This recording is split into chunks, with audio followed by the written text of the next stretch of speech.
بعض احباب پوچھتے ہیں کہ اپنی حفاظت کے لیے کیا کیا جائے، تو الحمدللہ احادیث نبویہ صلی اللہ تعالیٰ علیہ وآلہ وسلم میں ایسی دعائیں آئی ہیں کہ جن کو انسان پڑھ لے تو اس کی حفاظت کے لیے فرشتے معمور ہو جاتے ہیں۔ بلکہ صحیح حدیث شریف میں کہ اگر کوئی شخص صبح میں 3 مرتبہ اس طرح سے کہے اعوذ باللہ السمیع العلیم من الشیطان الرجیم،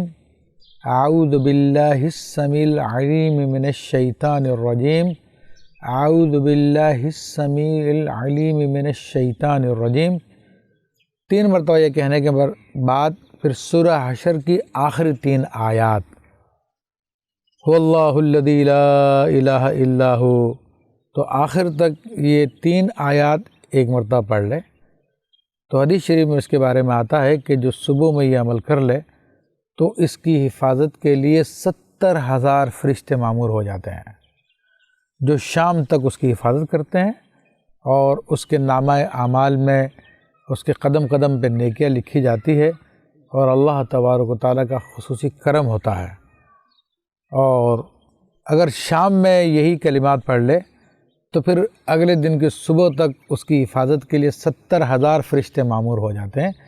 اور اللہ تعالیٰ کے خصوصی فضل و کرم میں رہتا ہے۔ تو یہ بڑا زبردست عمل ہے، اس کو کیا جا سکتا ہے اور اس کو کرنا چاہیے، بلکہ سرکار دو عالم صلی اللہ علیہ وسلم نے اپنی امت کو تعلیم دی ہے، تو یہ ہمیں اپنے دوست احباب اور لوگوں کو بھی بتانا چاہیے، اس عمل کو آگے تک پہنچانا چاہیے۔ اللہ تبارک و تعالیٰ ہم سب کو عمل کی توفیق عطا فرمائے۔